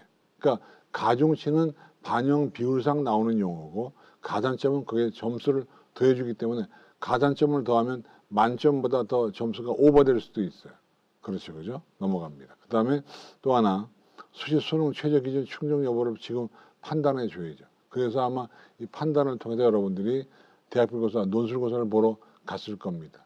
갔을 거예요. 만약에 안 가면 안 됩니다. 아까 제가 모두 얘기했죠. 수시 납치라고 하는 것은 성립하지 않는다. 여러분이 원서를 넣지 않느냐 제가 몇 번 강조를 드렸습니다. 그 다음에 이건 다시 한번 반복하는 내용이죠. 지원권 파악, 최저 기준 판단, 대학별고사 응시 여부 결정, 굿가치 더하기 광진 넘어갑니다. 그 다음에 응시 여부 선택의 포인트, 최저 기준을 충족했냐 안 했냐 약간 모자라도 가라고요. 왜냐하면 입시기관들의 데이터가 틀릴 수도 있잖아요. 내가 일정이 모자라서 안 갔는데 만약에 내가 등급 안에 들어가면 어떻게? 그것처럼 억울한 일이 없잖아요. 그러니까 웬만하면 보러 가세요. 그 다음에 두 번째, 가치점 결과로 수시지원대학과 정시지원권 비교. 대부분 수험생 여러분들은 수시지원권 대학이 높을 겁니다. 근데 작년에 이런 경우가 있었어요. 지인의 아이인데요. 수능시험을 잘 봤어. 그런데 모 대학에 논술고사를 보러 간 거예요. 그래서 굉장히 좋은 대학 갈 수 있는 불구하고 논술고사 보는 대학에 붙어가지고 못 간 경우가 있습니다. 지금요 만점자가 2명인가 3명인가 나왔잖아요. 만점자는 더 있겠죠. 안 밝힐 겁니다. 왜? 만점자를 밝히면 수시에 끌려갈까 봐 안 밝히는 거예요. 그런 경우가 있었거든요. 어쨌든 그래서 저는 웬만한 특히 카타르에서 모자라는 친구들은 웬만하면 시험 보러 갔으면 좋겠습니다. 꼭 보러 가세요. 그 다음에 대학별고사 시행 날짜. 또 어떤 경우는요. 대학이 빠듯해서 오전 오후로 봐야 할 때 그럴 때는 할 수 없이 오토바이에 도움을 받을 수도 있고요. 넘어갑니다. 그 다음에 원점수 몇 번 강조했는데요. 지금 우리가 보는 점수가 최종 점수가 아니에요. 다시 말하면 이런 거죠. 원점수가 표점으로 변하고 표점이 다시 선택 과목별로 한 20개 대학이 변환 평균 점수로 변합니다. 거기에 100분으로 변하기도 하고요. 거기에다가 가중치를 두고 거기다가 가산점을 둬가지고 또 영어는 경우는 점수를 빼거나 더하기도 하고 한국사 빼거나 더하기도 해서 또 어떤 대학은 제2외국어와 한문으로 탐구를 바꿔주기도 해요. 그래서 결국 환산 점수가 나오기 때문에 지금 나오는 원점수가 한 번, 두 번, 세 번, 네 번, 다섯 번 변화를 해야 우리가 대학가는 환산 점수가 나오는 거예요. 환산 점수가. 그렇게 보면 지금 우리가 원점수로 대학 가는 게 아닙니다. 원점수는 내가 쟤보다 떨어질 수 있어도 환산 점수라면 내가 쟤보다 높을 수 있어요. 여러분. 그걸 한번 따져봐야 돼요. 그러니까 벌써부터 좌절하시면 안 돼요. 그러니까 점수는 얼마든지 요동을 칠 수 있으니까 그렇게 좀 생각해 주시고요. 그 다음에 전략 노트를 만들어요. 우리가 머리가 사람이 아무리 좋아도 적지 아니하면 안 됩니다. 저는 웬만하면 노트에 적기를 권장합니다. 그럼 뭘 적는데? 이런 걸 적어야 돼요. 활용 지표, 여기서 지표는 백분이나 편의점 수냐, 반영 영역, 국영탐, 국수영탐 뭐냐, 반영 비율 25, 25, 25, 25인지 30, 40, 20, 20인지 영어 및 한국사 등급에 따른 유불리, 내가 영어 성적을 낮게 받았으면 극간별 점수 차이가 적은데 영어 성적이 잘 나왔으면 극간별 점수 차이가 큰데 이런데 아니면 제2국어 탐구를 바꿔주는지 안 바꿔주는지 또 학생부를 반영하는지 안 하는지 이런 것들을 꼼꼼하게 노트에다 적어야 됩니다. 그 다음에 지원 희망대학에 있어서 입시 결과 및 경쟁률이 분석을 한번 해보는 거죠. 몇 대 1인지. 그래서 지금 이 방송을 보고 계시는 1, 2학년 어머님, 아버님이 계시면 우리 애가 지금 수험생이라고 생각하고 한번 시간대별로 1월 7일부터 지금은 안 나오니까 1월 7일부터 시간대별로 스크랩을 해놓는 거예요. 물론 안 해도 내년에 입시가 있는데 돈 주고 팔 거예요. 근데 그런 거 필요 없으니까 일단 미리 여러분이 한번 해보시길 당부드려요. 넘어갑니다. 그래서 제가 양식을 보여드리면 이런 양식이 양식이 빠졌네. 양식인데 이런 양식들이 많이 나오는데 뒤에 있을 거예요. 요거는 영어 등급입니다. 영어 등급인데요. 보시면 가톨릭 대 같은 경우에 200점에서 2등급하고 차이가 4점 차이 나잖아요. 그죠? 4점 차이. 그런가 하면 건국대학은 200점 만점에 4점. 근데 경기대학은 100점 만점에 2점이니까 가톨릭 대학하고 차이가 똑같은 거죠. 그렇죠? 광운대학은 200점 만점에 3점 차이입니다. 단국대학은 100점 만점에 3점 차이니까 광운대보다는 단국대학교가 더 비중이 큰 거죠. 영어 비중이. 그죠? 그런 식으로 해서 자기가 따져봐야 됩니다. 따져봐야 되는데 열강을 하니까 목이 막 쉬어요. 서강대학 같은 경우는 1점 차이입니다. 그죠? 서울과학기술대학은 135점 만점에 5점 차이니까 꽤 점수 차이가 크게 지금 벌어지고 있는 거예요. 이런 걸 우리가 보셔야 돼요. 그리고 또 여기 보시면 비율이 나오고 가산, 감산. 감산이나 가산은 영어 비중이 좀 약한 거고요. 비율제로 주는 대학이 영어 비중이 큰 거예요. 그 점을 아셔야 돼요. 그 다음에 또 보시면 서울여대 가산, 감산, 성대, 가산 등등 나옵니다. 자, 좀 이따 제가 답변 드릴게요. 일단 질문 올려주세요. 아주대학은 국방 디지털 융합 같은 경우가 있는데 그럴 경우에는 4점 차이 쭉 이어 나가니까 비중이 꽤 크다고 이렇게 볼 수 있습니다. 중앙대학은 3점 차이, 그렇죠? 한양대학 나옵니다. 자, 그럼 이제 제가 질문 하나 받고 넘어가 볼까요? 전명희님이 질문 주셨는데 영어와 한국사만 1등급이고 나머지는 3, 4등급인데 인서울 가능한가요? 이거는 사실은 자연계냐 아니면 인문계냐에 따라 달라집니다. 인문계라고 하면 어렵고요. 자연계라고 하면 눈을 뜨고 찾아보면 가능할 수도 있습니다. 여러분. 그러니까 이게 등급이 중에 아니라 3등급인데 2등급에 붙은 3등급인지, 그죠? 아니면 4등급 붙은 3등급인지가 중요한 거예요. 4등급도 3등급에 붙은 4등급인지 5등급에 붙은 4등급인지가 중요하다니까요. 그러니까 지금 이분 같은 경우는 인문계라면 인서울이 어렵고요. 자연계라면 열심히 찾으면 가능성이 있을 수도 있다. 그런 얘기입니다. 자, 다음 또 가겠습니다. 그래서 영어 등급별 반영 비율을 우리가 봤고요. 이게 이제 성적 노트, 이런 노트를 만들어서 가자는 거죠. 만들어서. 보시면, 만들어 보면, 근데 이걸 엑셀 같은 걸 만드시면 좋아요. 그래야 바꿀 수도 있는데, 만약에 없다면, 요런 양식이거든요. 모집권, 가나다권 잡아서 우선순위, 목표대학, 모집인원 등등 나오는데, 요런 경우는 사실은, 이 양식을 만들어주면 좋습니다. 양식을 만들어주면 한결 보기가 편합니다. 예, 아까 질문 처음에 올렸던 분은 인문계라고 해요. 인문계는 사실은 쉽지 않아요. 근데 담임선생님과 노력을 잘하면 구멍을 찰 수 있지만 어쨌든 인문계는 쉽지 않습니다. 다음 질문 두 번째 거 한번 보고 넘어갈까요? 문과, 국어, 영어 2등급이고 나머지는 1등급입니다. 성대나 서강대 가능한가요? 국어 성적 2등급, 어떤 2등급이냐가 중요한 것이고 나머지는 1등급이다 그랬는데 뭐 수학 성적이 좋으니까 제가 볼 때는 만약에 1등급에 붙은 2등급이라면 가능하지 않을까라고 생각이 됩니다. 그런데 이것도 이제 과 나름이겠죠. 사실은 많이 몰리는 과가 있고 안 몰리는 과가 있는데 근데 주의할 거는 제가 지금 답변 드리는 것은 대략치의 감으로 드리는 거기 때문에 정확하지 않아요. 정확한 것은 담임교사나 학원 선생님하고 상담을 통해서 결정하시면 좋을 것 같습니다. 좋습니다. 그 다음 또 한번 볼까요? 넘어갈게요.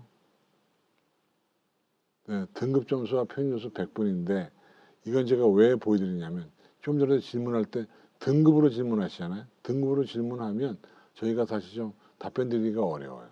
왜냐하면 네네네 이렇게 하겠습니다. 지금 중간중간에 질문이 들어오면 맥이 끊길 수 있으니까 질문은 제가 나중에 쫙 몰아서 제가 할게요. 몰아서 일단 강의부터 하고 일단 질문할 때는 등급보다는 점수로 질문하는 게 제일 좋은 겁니다. 그러니까 제가 국어, 영어, 수학 뭐 몇 점이고 합이 몇 점인데 어느 대학 가능할까요? 그러니까 누구한테 물을 때는 그렇게 하셔야 되고요. 등급만 가지고 오면 사실은 바람직하지 않다. 그다음에 이렇게 그런 거는 저한테 물어보고 싶겠지만 사실은 저도 짧은 시간 내에 해야 되기 때문에 그런 답변은 쉽지 않다. 근데 가능하면 제일 좋은 건 이런 거예요. 상담을 할 때 뭔가 준비된 상담이 중요하거든요. 그러니까 저는 가능하면 UA 합격신 단위나 이런 데 가서 출력을 해가지고 성적표가 나오거든요. 그걸 가지고 담임선생님과 상담하는 게 제일 좋다고 생각이 되고요. 그 다음에 이거 있죠. 등급과 신뢰도. 아까 이거 얘기했는데 1, 2등급은 신뢰도가 높아요. 근데 3등급 이하는 좀 어려움이 있고 또 탐구는 표본 집단 사이즈가 달라서 상당한 어려움을 가질 수 있어요. 그러니까 여러분 보시면 근데 1, 2등급은 거의 틀리지 않아요. 넘어갑니다. 정시전략 수립에 필요한 것들 응시 여부 그렇죠. 내가 표점이 좋으냐 100분위가 좋으냐 유불리 판단 가중치 가산점 등등이 있는데 무엇보다 수능 반영 방법의 변화 일부 대학이요 반영 방법이 변한 대학이 있습니다. 그런 대학인 경우는 작년도 입결이 크게 그렇게 영향이 없을 수 있어요. 이를테면 이게 이제 정시전략 수업은 원칙인데요. 환산 점수 계산을 하고 영역별 가중치가 나와 있고 영어 반영 방법 보시는데 제일 중요한 것이 반영 방법이 변한 대학이 있습니다. 그런 대학들은 얼마나 어려움이 있는지 몰라요. 그래서 우리가 용어 같은 걸 뒤져가지고 변한 걸 보셔야 되는데 문제는 교차 지원 같은 것도 필요한데 저는 이제 이거는 중간에 팁을 드리면 이런 과들이 이런 거 지금 보이잖아요. 이런 과들이 많이 생겼거든요. 많이 생겼습니다. 많이 생겼는데 지금 여러분 우측에 보고 계시죠. 많이 생겼습니다. 많이 생겼는데 보시면 가톨릭대 의생명, 인공지능, 경기대 이런 과들이요. 모집 지원이 순증된 거예요. 순증. 근데 이런 과들에 가면 여러분이 한결 취업이 쉬울 거예요. 우리가 대학만 간다고 능사가 아니라 취업이 돼야 되는데 올해 인공지능, 빅데이터, 데이터 사이언스, 사이버 보안, 모빌리티 이런 거에서 신설학과들이 많이 생겼기 때문에 저는 가능하면 만약에 이런 과들이 인문계 수험생을 원한다면 인문계 수험도 교체 지원해서 가는 게 좋을 겁니다. 저는 이런 과들 권장, 동능여대 커뮤니케이션 콘텐츠 이런 거 상당히 좋아요. 그죠? 네. 그 다음에 지능 데이터 융합학부도 있고 서울시립대 인공지능학과도 있고 이런 것도 꼭 갔으면 좋겠습니다. 이런 과들한테 가면 장래가 촉망되는 겁니다. 서울시립대 인공지능, 서울여대 데이터 사이언스, 세종대 스마트 생명산업융합, 인하대학교 인공지능, 데이터 사이언스, 스마트 모빌리티 요즘에 보니까 스타트업이라는 드라마가 주말에 하더군요. 종편에서. 그때 자율주행차 나오죠. 그 자율주행차가 스마트 모빌리티와 연관이 됩니다. 한양대학에 심리대 과학과가 있고 중앙대학에 AI학과가 이런 데 가야 하시면 좋은 겁니다. 그리고 지금부터 볼 것은 눈 동그랗게 뜨고 보세요. 수능 반영 방법이 변합니다.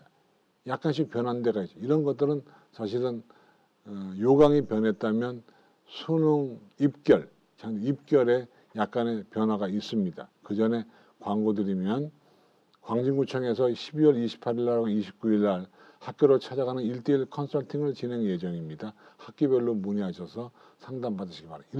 이런 거 이용하는 게 좋아요. 이렇게 구청에서 뭔가 공짜로 해줄 때 이용하시면 너무너무 좋은 겁니다. 너무너무 좋습니다. 그 다음에 또 하나 가톨릭대, 건국대 보시면 가톨릭대 같은 경우는요. 보시면 그 탐구영역 2과목에서 1과목 이건 성적이 작년보다 올라가겠죠. 그렇죠? 과목 수가 떨어지면 과목이 올라가는 겁니다. 건국대학교 나와 있고 경기대학교 확대가 되고 경희대학교 모집인은 늘었고 고려대학은 자유전공학부를 계열별로 나눠서 모집을 하네요. 그렇죠? 이런 것들을 보시면 보통 자유전공학부들이 이과 수험생들한테 유리했는데 이건 나눠서 많이 보거네요. 그 다음에 광운대 가산점을 변경합니다. 수학 가형의 퍼센테이지를 10%로 하향지어 조정하고 있고요. 국민대학교 나와 있고요. 단국대학교는 탐구를 제2외국어가 바꿔주는 것을 폐지했군요. 그렇죠? 근데 건축학과는 가산점을 10% 낮추었고 영어 등급 점수를 변형을 합니다. 이런 내용을 이렇게 요강이 변한 대학은 작년도 입결이 소용치 않을 수 있어요. 대충은 맞긴 하지만 그래도 동국대학교 학생부 반영 비중을 폐지했고요. 상명대학교는 반영 영역을 국수 선택에서 국수 영탐으로 이럴 경우에는 성적이 좀 떨어집니다. 작년에 비해서. 서강대학교 수학 비중을 낮췄습니다. 서울과학기술대학교는 인문계열 수학 선택에서 가나형으로 교차 지원을 다 허용을 하고 한국사 반영 방법을 1점씩 감산으로 변경을 했습니다. 그런가 하면 서울대학교도 요강 변경이 있고요. 서울여대가 데이터 사이언스 학과를 만들었습니다. 성대가 변화가 많군요. 성대와 중대가 변화가 있습니다. 간화군의 일부 학과를 서로 교체를 합니다. 그렇죠? 또 영어 가산점 반영 방법을 변경을 했고 스포츠과학과를 국수탐으로 이거 이렇게 과목 수가 늘어나면 성적은 조금 떨어지게 돼 있다는 점 기억해 주시고요. 그 다음에 숙명여대도 변화가 있고 숭실대도 변화가 있습니다. 그 다음에 아주대학교 같은 경우는 자연계열 반영 방법을 바꿔서 수학 비중을 좀 낮췄군요. 그렇죠? 수학 비중을 낮춘대. 그런 것들. 그 다음에 의학과 국방디지털 융합학과는 국어 비중을 좀 높였습니다. 그렇죠?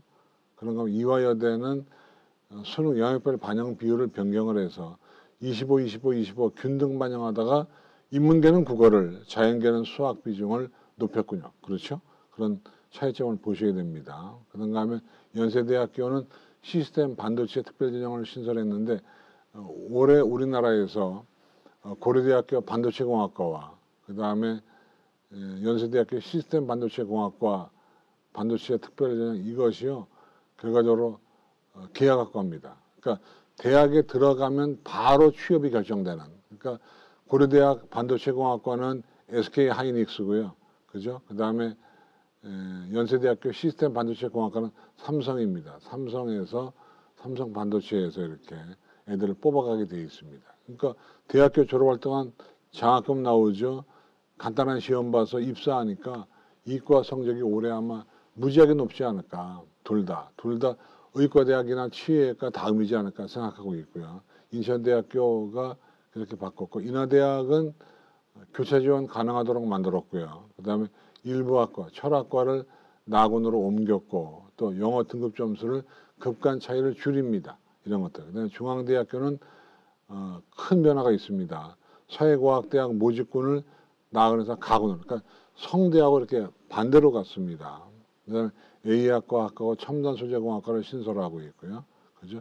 한국산업기술대학교가 나노반도체공학과를 다군으로 보냈습니다. 다군으로 가면 성적이 올라갑니다. 한국외고대학교도 많이 변했군요. 뭐냐면 영어 비중을 높였습니다. 그러니까 외대는 국어 비중을 낮추고 영어 비중을 높였고요. 또 무엇보다 중요한 것이 이거네요. 경영학부를 나군에서 다군으로 옮겼습니다. 왜냐하면 다군에 상당히 갈만한 대학이 없었는데 중대 빼고는. 그런데 그걸로 갔으니까 이제 경쟁이 좀 붙겠죠, 그죠? 한성대학교 바꿨고요. 한양대학교가 정시 모집을 늘리면서 데이터 사이언스학과 가군 8명, 심리뇌과학과 8명을 신설하면서 체육학과의 영역별 반영 비율을 바꿨습니다. 수학 비중을 올렸네요. 그렇죠? 수학 비중을 올렸네요. 최근에 체육학과에 스포츠 마케팅 전문으로 하는 친구들이 인기를 많이 끌고 있습니다. 그런 것들 거기에 쭉 나와 있고요. 그렇죠? 그 다음에 이번 시험에 국어 난도가 높았죠. 국어가 상당히, 저도 국어 강사 출신입니다만은 국어 때문에 어려워하는 친구들이 많았습니다. 그래서 국어의 평균 점수가 높을 거예요. 그렇게 보면 국어 시험을 아무래도 잘 본 친구들은 원점수 평균은 똑같아도 국어 표점이 높을 거기 때문에 조금 상향 지원을 해도 큰 문제가 없지 않을까, 저는 이렇게 보고 있고요. 그 다음에 또 보겠습니다. 그 다음에 또 보시면 국어 난도 높았던 예를 제가, 그래서 이게 이제 뭐냐면 난도가 높아지고 학력 인구가 감소하면 등급 컷보다는 수능 최저 달성에 문제가 좀 생긴다는 걸 보여주는데, 물론 일반적으로 그 학력 인구가 줄면 최저 등급 인원수가 충족이 잘 안 됩니다. 그러나 동점자가 많거나 문제가 쉽거나 그렇게 되면은 오히려 더 늘어날 수도 있다, 이런 얘기를 우리가 얘기할 수 있다는 걸 보여드리고요. 그 다음에 정시원 경향은요. 정시원은 상향 지원이 많을까요? 하향 지원이 많을까요? 안정 지원이 많을까요? 여러분, 올해부터, 그러니까 내년부터 그 수능 제도가 바뀌잖아요. 그러니까 국어에서 선택 과목 생기고 수학에서 선택 과목 생기기 때문에 이 제도가 바뀌는 전에는 대부분 안정 지원 추세가 강합니다. 또 졸업생들은 소신 지원이 어려워요. 재수를 했기 때문에 한 번 더 재수하면 난리가 나니까. 그래서 결과적으로는 졸업생들은 상향 지원 못하고 또 재학생들도 안정 지원하고 하기 때문에 사실은 거꾸로 보면 올해 같은 경우에 붙으려고 마음먹으면 한번 확 질러보는 것도 나쁘지 않은데, 그러나 재수하게 되니까 걱정이 많아요. 그죠? 그리고 또 최근에 정시 모집의 흐름은 점수에 맞춰가다 보니까 학과보다는 학교를 보는 경향이 심해요. 그러니까 이런 거죠. 중위권 대학에 좋은 과를 갈 거냐, 아니면 상위권 대학에 약간 안 좋은 과를 갈 거냐 그러면 최근 들어와서 아이들의 움직임은 대학교의 브랜드를 중시하는 경우가 많아요. 그러다 보니까 좀 점수가 안 나와도 좋은 대학의 하위권, 그러니까 오히려 좋은 대학의 하위권 학과들이 상당한 문제가 생겨요. 이를테면 제가 다시 한번 배치표를 보면서 한번 말씀드려 볼까요? 우리가 소신 지원이나 배짱 지원 같은 걸 할 때 이거 먼저 보여드릴게요.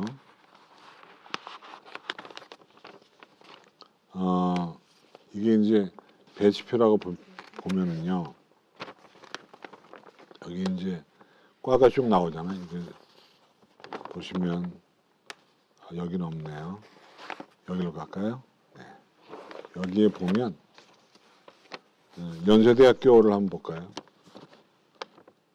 여기 이렇게 급간이 있잖아요. 그건 맨 위에 경영학과가 있고 맨 밑에 간호학과가 있어요. 그 다음에 실내건축학과가 있고, 보면 오히려 아래에 있는 학과일수록 애들이 더 몰리게 되어 있습니다. 무슨 말이냐면 우리 수험생 여러분들이 좋은 대학은 가고 싶어요. 그런데 성적이 안 되면 그 좋은 대학교에 그렇게 약간 비인기학과에 지원을 합니다. 그러다 보니까 오히려 비인기학과의 점수가 올라간다니까요. 그리고 또 하나 이런 거죠.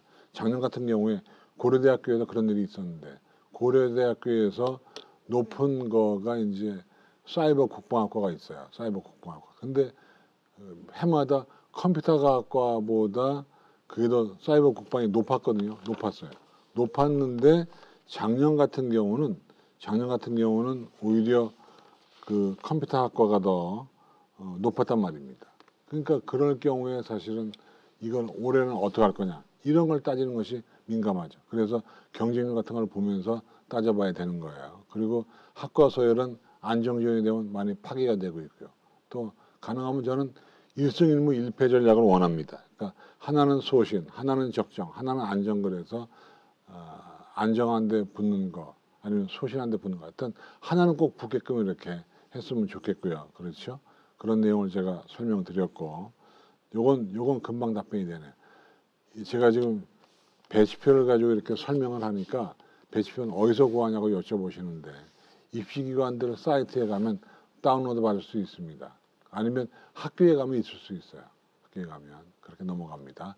자, 그래서 정시 지원 가능 대학은요 어떻게 찾는 거냐면 여러분 보면 원점수 가지고는 지금 대충의 위치를 잡는 것이고요. 환산 점수로 계산을 해줘야 되고 또 냉정하게 보시는데 우리가 전년도와 비교할 수 있는 것은 100분위밖에 없어요. 표준 점수는 점수가 왔다 갔다 하기 때문에 100분위 점수만 가능한데요.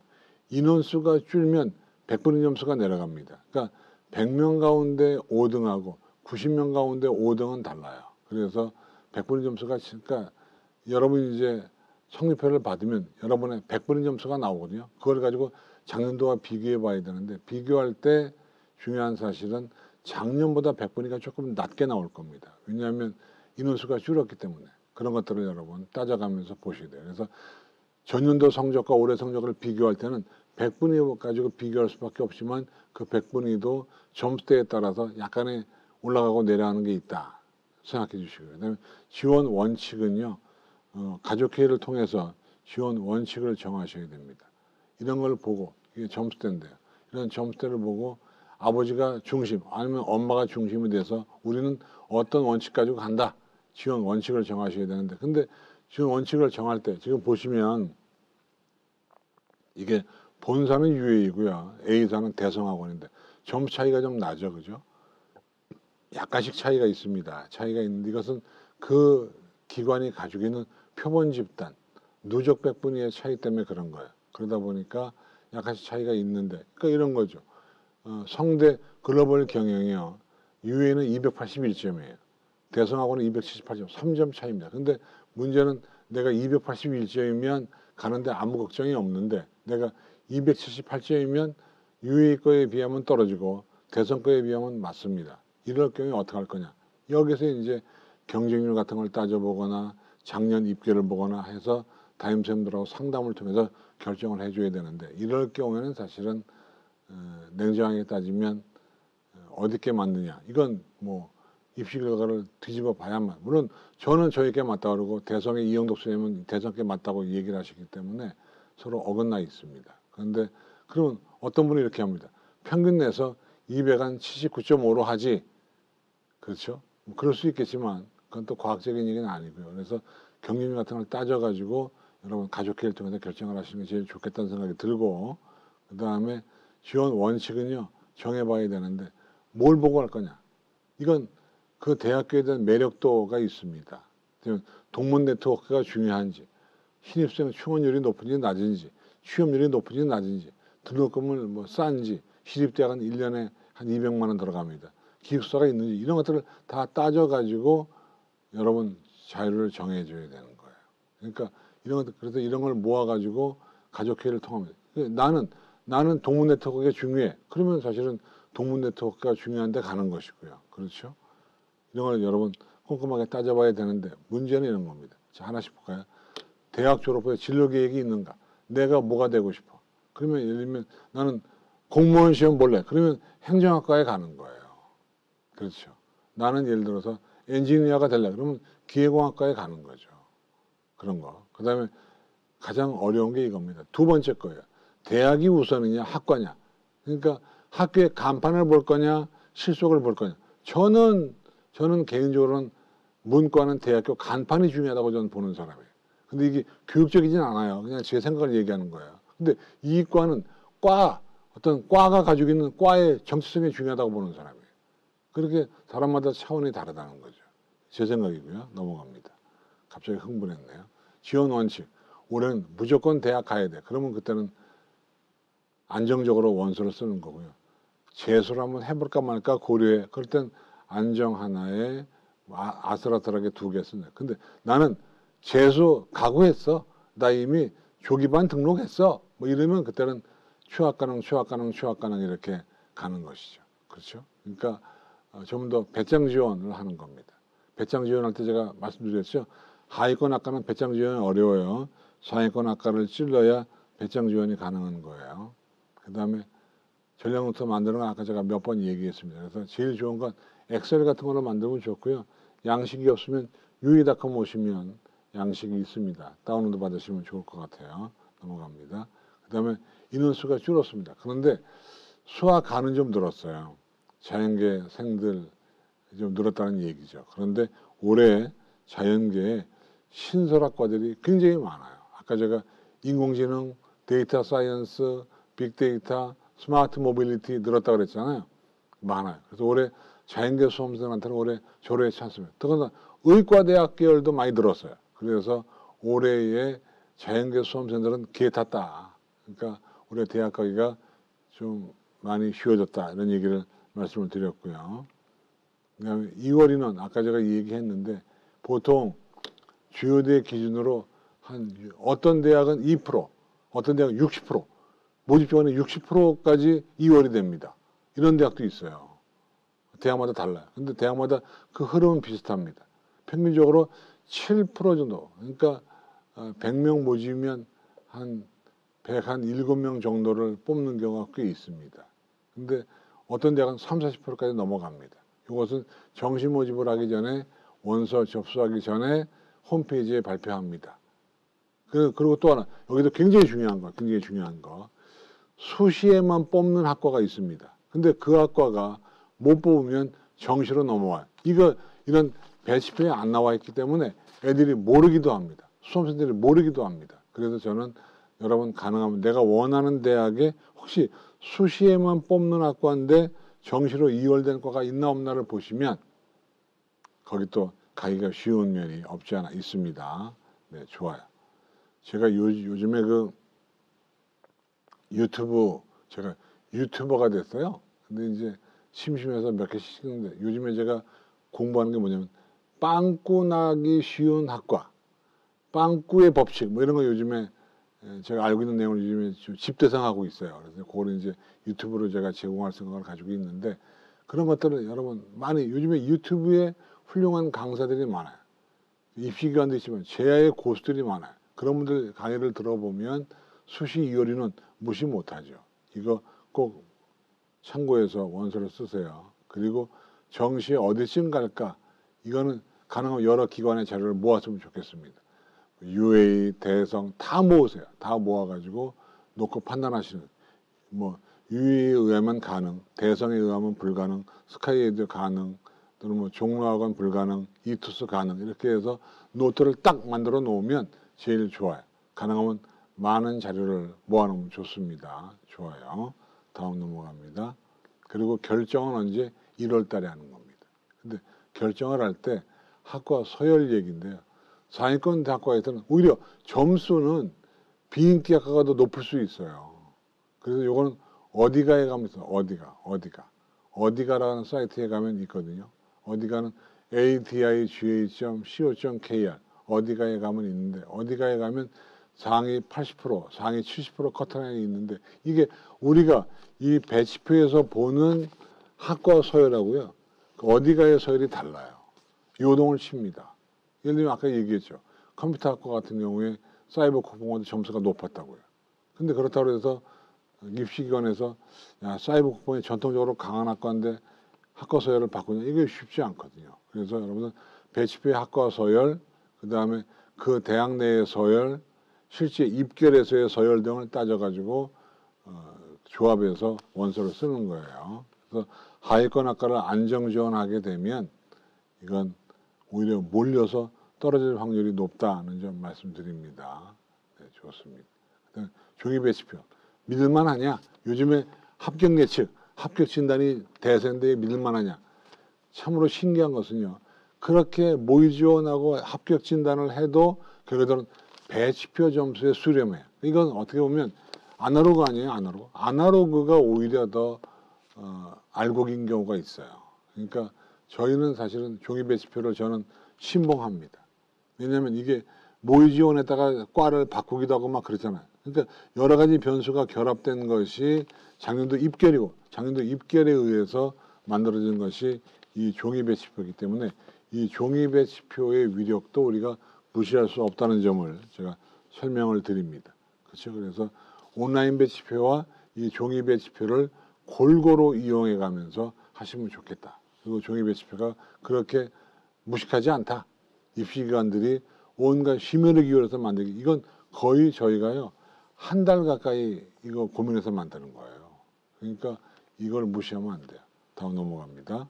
그 다음에 모집군의 변경. 올해 같은 경우 아까 제가 얘기했죠. 성대와 중대가 서로 주력군을 바꿨습니다. 그러다 보니까 크게 변화는 없고, 왜냐하면 중대 성대 지원자가 겹치니까 크게 변화는 없겠지만 그래도 의미가 있다. 한번 이걸 모집 조항 같은 걸 따져보시기를 당부를 드리고요. 그 다음에 이거는 아까 제가 강조했던 게 그거죠. 한국외대경영학부가 다군으로 간 것이 상당히 큰 변화다. 그래서 이 다군에요. 다군에 보시면 다군 인문계 걸 가만히 보면 인문계에서 갈 만한 대학이 그렇게 많지 않아요. 다군 인문계는. 근데 만약에 거기에 외대가 딱 간다 그러면 이건 굉장히 큰 역할을 발휘하게 됩니다. 이게 참 보시면 아주 어마어마합니다. 그래서 이 외대가 다군에 간다고 하는 것은 상당히 큰 의미를 가지고 있다는 점 여러분 생각해 주면 좋겠습니다. 다음 넘어갈게요. 자, 질문 제가 좀 이따 받을게요. 이거는 정시의 영향력은 국어의 영향이 크지만 어쨌든 총점으로 가는 거니까, 그죠? 총점으로 가는 거니까 크게 그렇게 국어만 잘 봤다고 해서 위력 있는 것은 아니다 말씀드렸고, 그다음에 이거는 탐구를 교치해 주는 건데요. 교치해 주는 대학이 있고 교치하지 않는 대학도 있는데 제가 표로 제시를 해드리면 이렇게 됩니다. 건국대, 경희대, 광운대, 동국대, 서울시립대, 성대, 성신여대, 숙명여대 등등이 교치해 주고요. 숭실대학은 특이합니다. 인문계 사탐 응시할 때 제2외국어 교치해 주는데 스페인어하고요, 러시아하고요, 아랍어는 교치의 대상에서 제외입니다. 그렇죠? 그러니까 이건 표점 차이가 많이 나서 그런 것 같아요. 그 다음에 이화여대 인문계, 인하대 인문계, 중앙대는 사탐 응시인 경우에, 외대 사탐 응시인 경우에, 한양대 인문계열 이렇게 서울대학은 수학나 응시할 때는 등급별로 차등 감점을 하고요. 제2외국어를 안 보면 지원할 수가 없습니다. 뭐 그런 내용들이 언급이 되어 있죠. 그렇죠? 이거 여러분 다 아실 거고요. 이 대학 이외에도 여러 대학들이 바꿔주기도 합니다. 넘어갑니다. 그 다음에 학생부의 영향력은 크지 않아요.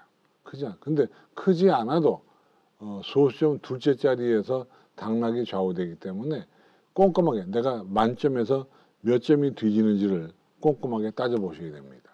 근데 여러분 이것도 계산 방식이 있기 때문에 그 계산 방식에 의해서 꼼꼼하게 따져주시기를 당부를 드립니다. 그러면 꼼꼼하게 따질 자신이 없으면 성적 분석 사이트에 집어넣거나 아니면 일부 대학은 학교 홈페이지에 성적 계산하는 그런 창을 열어놓은 그런 대학도 있습니다. 넘어갑니다. 보시면 가톨릭대, 건국대 거의 주요 대학 모든 대학들이 일부 대학을 제외하고는 한양대학교군요. 한양대학교 나군만 제외하고는 대부분 수능 100%로 전개가 되고 있습니다. 넘어갑니다. 경쟁 인원 이거는요. 우리 주위에 보시면 수능 잘 본 애들이 수시 모집에 빠져나갑니다. 제가 데이터 내 보니까 약 1등급, 2등급 대에서 약 한 40%가 수시에 빠져나갑니다. 굉장히 중요한 내용입니다. 지금 여러분 화면이 전면적으로 보이고 있죠. 이건 여러분 그러니까 지금의 배치표 여기 배치표에 나오는 점수보다 실제의 점수는 내려갈 수 있습니다. 그러니까 입시 기관들의 이 점수는 이거는 사실은 냉정히 말하면 2월 인원을 계산하지 않은 거기 때문에 여러분 2월 인원을 계산해서 보시면 이거보다는 좀 내려가는 양상. 그러니까 이거 배치표의 점수보다는 내려갈 수 있다는 점을 여러분 기억해 주시고요. 그 다음에 또 하나 이런 건 경쟁률 변화. 경쟁률 변화를 아까 제가 몇 번 강조했죠. 상기년 경쟁률 추이를 검토하고 2년 평균보다 경쟁률이 높으면 그 다음에는 하락하게 되어 있습니다. 이건 거의 변함이 없는 원칙이에요. 그 다음에 변화가 심한 대학은 학생 예측이 어렵고 보통 최후, 그러니까 마감하는 날 한 2시쯤 발표하고 그 서너 시간 동안에 약 40%가 접속, 소나기 지원이 이루어지기 때문에 사실은 D-1일차 때 경쟁률이 훨씬 중요하다는 생각을 제가 가지고 있고요. 넘어갑니다.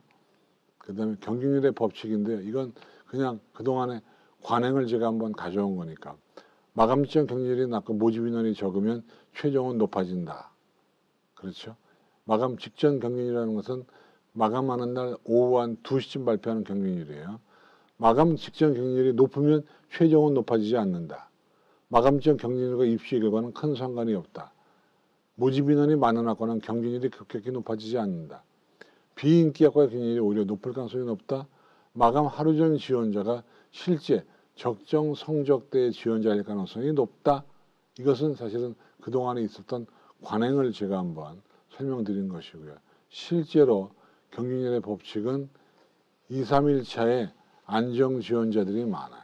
그래서 3년치 평균 경쟁률과 올해를 비교해 봐서 올해가 3년치보다 높으면 올해 커트라인이 올라가는 것이고 낮으면 올해 커트라인이 내려갑니다. 그런가 하면 이런 것도 있었죠. 이건 경희대학교 입학전형 연구센터인데 뭐냐면 D-1일차, D-1일차에 지원한 수험생들이 합격률이 높았다. 그러니까 마감날 들어오는 친구들은 사실은 안 높잖아요. 그죠? 그죠? 지원율에 비해서 합격률이 16.1%밖에 안 되잖아요. 그러니까 상당히 낮아요. 그러니까 제일 우수한 애들은 마감하는 전날 들어온 친구들이 많았다. 여러분 재밌는 통계 아니에요. 그러니까 실제로 D-1 1일차에 나오는 경쟁률이 실제 경쟁률일 수 있는 겁니다. 넘어갑니다. 교차 지원입니다. 교차 지원은 제가 몇 번 강조했죠. 그죠? 교차 지원은 일부 자연계열학과가 교차 지원을 허용하는데 가능하면 문과 여러분들이 이과로 지원했으면 좋겠습니다. 그리고 중위권 이하 대학들은 대부분 교차 지원을 무제한으로 허용합니다. 그래서 이과 친구가 문과로, 문과 친구가 이과로 갈 수 있는 양상이 있습니다. 그래서 저는 앞으로 취업률을 생각하면 이과 친구들보다는 문과 친구들이 더 이과로 교차 지원하는 게 바람직하고요. 또 이런 게 있습니다. 문과 수험생들은 이과의 학과인데 영어 이름이고 과 이름이 길어요. 뭐 무슨 인베디드 공학과 이렇게 나오면 뭔 말인지 몰라가지고 지원을 꺼려는 경우가 있기 때문에 이과 우리 친구들이 문과 교차 지원 친구들이 들어오면 그렇게 영어 이름으로 이름이 긴데 지원하면 조금 안정적일 수 있습니다. 일반적으로 관행적으로 그렇다는 얘기입니다. 100% 그렇다는 얘기가 아니고. 그 다음에 가단점과 가중치는 열심히 볼 수밖에 없죠. 여러분 항상 점수의 대미는 환산 점수라고 하는 걸 우리가 알아둬야 됩니다. 넘어갑니다. 환산 점수. 이건 뭐 계산해 보면 되는 거니까요. 그 다음에 이건 아까 제가 몇 번 강조한 거죠. 그죠? 그 다음에 여러분 이제 조언을 드리면 누구에게든 조언을 들어야 돼요. 제일 좋은 건 학교 담임선생님. 담임선생님에게 조언을 들어서 뭔가를 밝혀주면 좋아요. 그 다음에 기말고사 이제 끝났죠. 그죠? 이건 제가 미리 왔으면 좋은데 기말고사가 끝났습니다. 그 다음에 EBS를 공부하듯이 정시 대학 입학 요강을 공부를 철저하게 하셔야 돼요. 그래서 EBS 교재보다 더 대학 입학 요강을 따져봐 줘야 되고요. 그 다음에 지원 예정 대학 리스트를 정리해 주면 좋겠습니다. 그런가 하면 온라인 배치표, 뭐 지금 UAE는 저희 회사니까 제가 저희 회사 걸 가져왔는데 이걸 이용을 해서 자기의 정확한 점수를 계산하셔야 됩니다. 자, 그러면 지금부터는 여러분 사이트에다가 댓글에다가 질문 주시면 제가 질문에 대한 답변을 드리도록 이렇게 하겠습니다. 국어 98, 수학 98, 사탐 89, 영어 한국사 1등급인데 인문계인데 나오는 성대를 넣으려는데 중대 논술을 가야 할까요? 국어 시험을 잘 봤고요. 수학 성적이 매우 우수한데 사탐이 하나가 사탐 평균인가요? 이 친구는 제가 볼 때는 글쎄요, 좀 조심스러운 얘기긴 한데 안 가도 될 거는 같은데 최종 판단은 여러분이 하시면 좋겠습니다. 이 국어 성적이 상당히 높으네요, 그죠? 수학도 높고 근데 사탐을 못 봐도 조금 두렵긴 한데 일단 중대가 과가 좋다고 하면 보러 가시고요. 그렇죠. 영어 학생 1등급 성적이 괜찮네요. 어쨌든 저 같으면 안 갈 거는 같은데 과를 보고 판단하시기를 당부드립니다. 다음 또 질문하시면 좋을 것 같습니다. 질문이 많이 올라올 줄 알았더니 별로 질문이 없어요. 그죠? 워낙 강의를 잘했나 봐요. 원래 강의가 좋으면 질문이 별로 없는데 배치표는 각 입시기관 사이트에 가시면 다운로드를 받을 수 있습니다. 아니면 학교에 가시면 볼 수 있는데요. 아무래도 학교에 가시면 볼 수 있습니다. 다운로드 받으면 PDF로 봐야 되기 때문에 보기가 좀 어려울 수 있죠. 그죠? 근데 아마 다운로드 받는 것은 대부분의 사이트에서 유료로 하기 때문에 아니면 그 학원들 있잖아요. 학원, 종로학원 이런 데 가면 나눠주기도 합니다. 그러니까 학원에 가서 받으시든가요. 다음 또 질문 부탁드립니다. 지금 시간이 거의 다 됐기 때문에. 제가 지금 설명을 드렸습니다만은 사실은 이건 어느 정도 개괄적인 얘기고요. 자세한 것은 담임선생님들하고 협의를 통해서 하시면 좋을 것 같습니다. 그래서 무엇보다 강조하고 싶은 것은 제가 마지막에 강조했던 거, 대학 입학 요강 공부를 마치 EBS 교재 공부하듯이 했으면 좋겠다는 생각이 들어요. 그러니까 항상 공부할 때 EBS 교재를 공부했으면 좋겠고요. 그 다음에 여러분 오늘 제가 광진구청에서 강의를 드렸는데 다시 보기를 통해서 볼 수 있고요. 또 언급한 내용들을 가능하면 인터넷 사이트에서 찾아가지고 보시면 좋겠습니다. 그리고 오늘 제 강의를 위해서 상당히 많은 분들이 고생을 했습니다. 우리 주무관님도 고생을 하셨고 이름은 밝히지 않겠습니다만은 주무관님도 고생하셨고 구청장님도 고생을 하셨죠. 예산 배정을 했으니까. 그래서 여러분 아무쪼록 제 강의를 들으시고요. 좋은 결과 있으시기를 바랍니다. 제가 끝으로 여러분에게 드리고 싶은 말씀은 바로 이겁니다. 아무런 불평 없이 자식을 위해 살아왔다는 그런 이유만으로 코로나19를 견뎌왔다는 그 이유만으로 오늘 이 영상을 보신 모두가 합격의 기쁨을 반드시 누리기를 저는 믿고 있습니다. 수시에 붙으면 좋고요.